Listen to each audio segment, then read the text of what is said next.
Khotbah 6. Percayalah agar Roh Kudus berdiam di dalam Anda. Matius 25 ayat 1-12. Pada waktu itu hal kerajaan surga seumpama 10 gadis yang mengambil pelitanya dan pergi menyongsong mempelai laki-laki.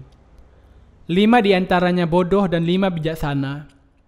Gadis-gadis yang bodoh itu membawa pelitanya, tetapi tidak membawa minyak, sedangkan gadis-gadis yang bijaksana itu membawa pelitanya dan juga minyak dalam bulu-bulu mereka. Tetapi karena mempelai itu lama tidak datang-datang juga, mengantuklah mereka semua lalu tertidur. Waktu tengah malam terdengarlah suara orang berseru, "Mempelai datang, songsonglah dia." Gadis-gadis itu pun bangun semuanya lalu membereskan pelita mereka. Gadis-gadis yang bodoh berkata kepada gadis-gadis yang bijaksana, "Berikanlah kami sedikit dari minyakmu itu, sebab pelita kami hampir padam." Tetapi jawab gadis-gadis yang bijaksana itu, "Tidak, nanti tidak cukup untuk kami dan untuk kamu. Lebih baik kamu pergi kepada penjual minyak dan beli di situ." Akan tetapi, waktu mereka sedang pergi untuk membelinya, datanglah mempelai itu dan mereka yang telah siap sedia masuk bersama-sama dengan dia ke ruang perjamuan kawin, lalu pintu ditutup. Kemudian datang juga gadis-gadis yang lain itu dan berkata, "Tuan, Tuan, bukakanlah kami pintu." Tetapi ia menjawab, "Aku berkata kepadamu, sesungguhnya aku tidak mengenal kamu." Kepada siapakah Roh Kudus datang? Ia datang kepada mereka yang diampuni dosanya dengan percaya kepada baptisan Yesus dan darahnya. Siapa yang dilambangkan dengan gadis-gadis yang memiliki Roh Kudus? Di dalam ayat di atas, ada 5 gadis yang bijaksana dan 5 gadis-gadis yang bodoh. Kelima gadis-gadis yang bodoh meminta kepada kelima gadis-gadis yang bijaksana untuk membagikan sebagian dari minyak mereka.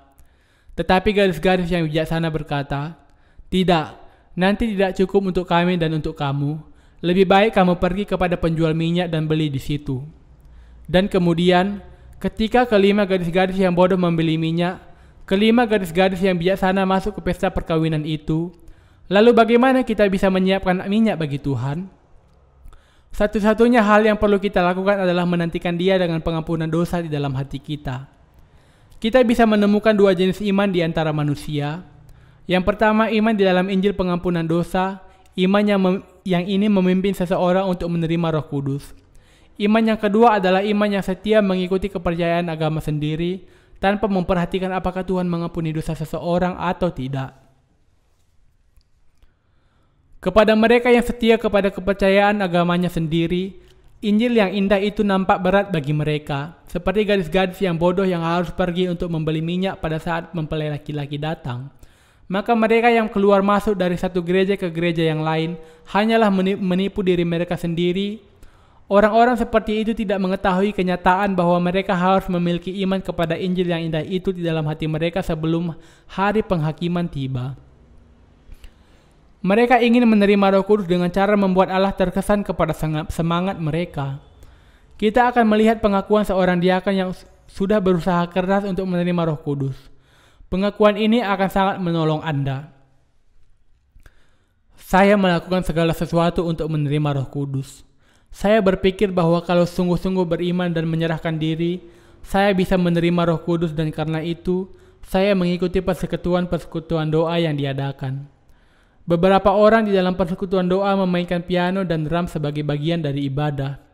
Pendeta yang memimpin persekutuan doa memanggil mereka yang ingin menerima Roh Kudus satu demi satu, dan pada saat ia menepuk dahi orang itu akan mulai berkata-kata dalam bahasa roh. Ia berkeliling membawa mik dan berteriak, "Terima apinya, api, api."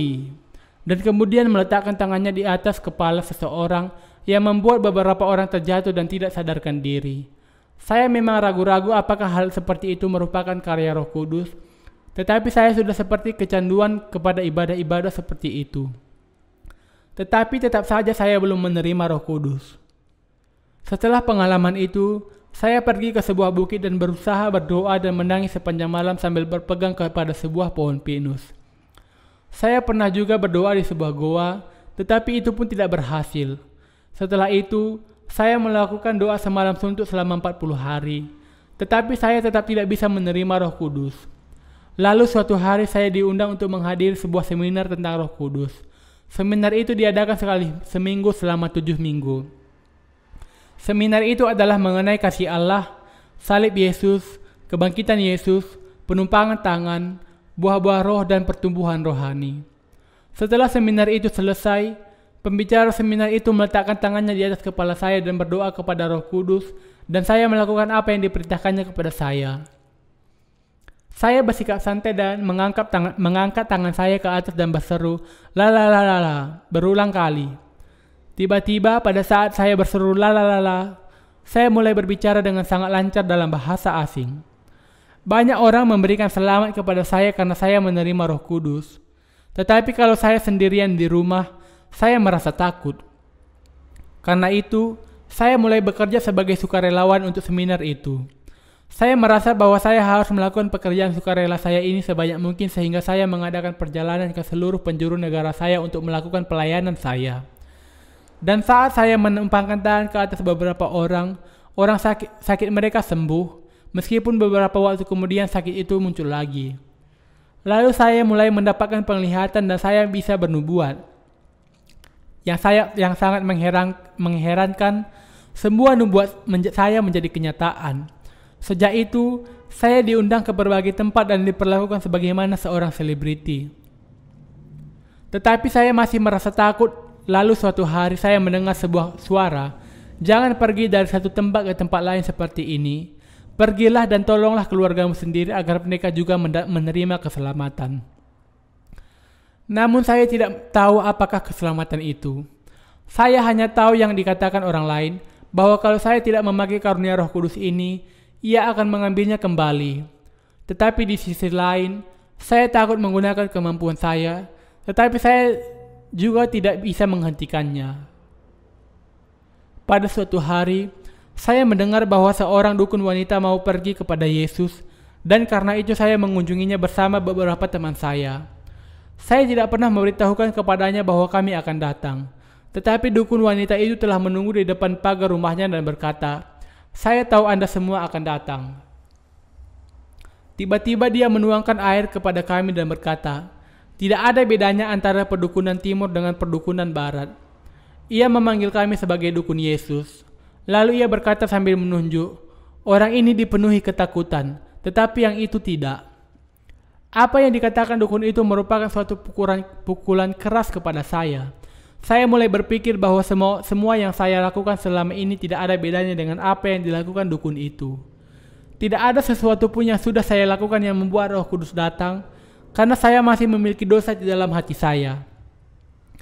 Dari pengakuan itu, kita belajar bahwa menerima Roh Kudus adalah melampaui kekuatan kita. Karena iman seperti itu tidak didasarkan kepada Alkitab, mereka yang menjalani kehidupan keagamaan demikian tidak memiliki persediaan minyak untuk pelita mereka. Pelita di dalam Alkitab menunjuk kepada gereja, dan minyak menunjuk kepada Roh Kudus. Alkitab menuliskan bahwa mereka yang datang ke gereja, baik gereja Tuhan atau bukan, tanpa menerima Roh Kudus adalah suatu kebodohan belaka. Orang-orang yang bodoh membakar emosi dan tubuh mereka hari demi hari. Orang-orang yang bodoh membakar perasaan mereka bersama dengan tubuh mereka yang dipenuhi semangat itu di hadapan Allah. Kalau bisa dikatakan bahwa panjang emosi kita sekitar 20 cm dan setiap hari kita bakar 1 cm, maka dalam 20 hari semua emosi kita akan terbakar habis. Emosi yang melatar belakangi iman mendapatkan kekuatan baru melalui doa fajar, doa semalaman, doa puasa dan KKR, tetapi pada akhirnya emosi yang terbakar itu akan tetap habis juga. Mereka sangat kecanduan dengan proses pembakaran emosi yang tidak ada habisnya itu. Emosi mereka dibakar di dalam nama Yesus. Mereka datang ke gereja dan membakar emosi mereka, tetapi hati mereka masih merasakan kebingungan dan masih terus mencari-cari. Alasan untuk hal ini adalah karena iman mereka adalah berdasarkan pengalaman tubuh.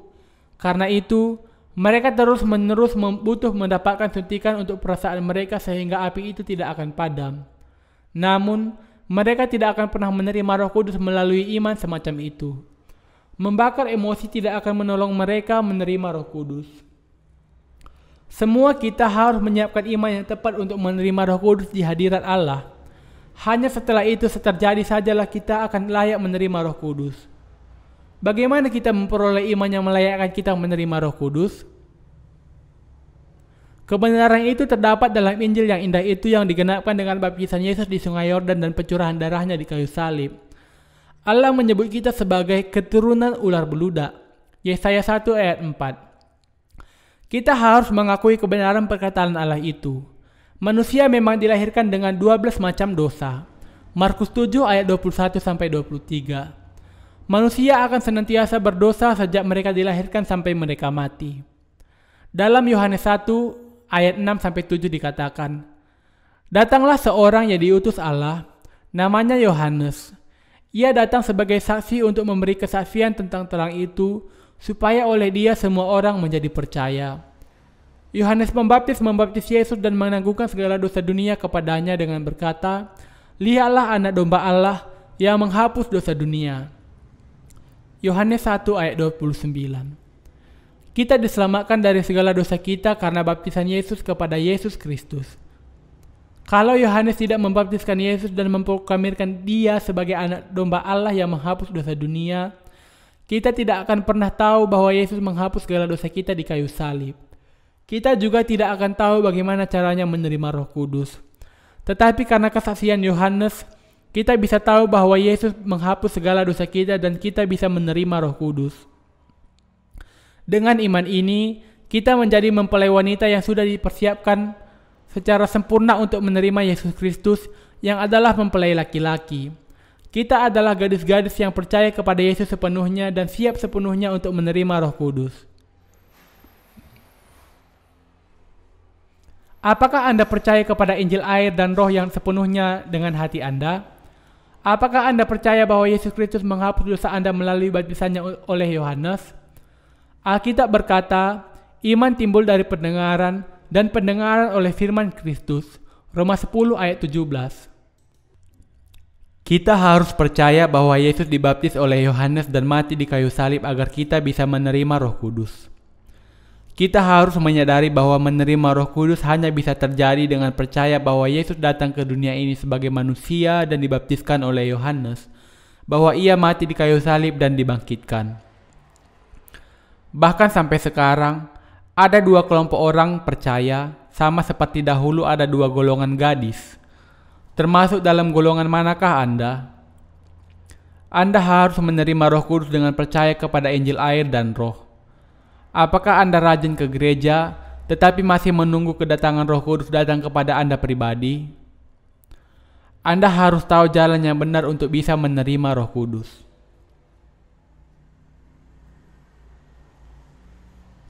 Dengan kepercayaannya, bagaimana kita bisa menerima Roh Kudus?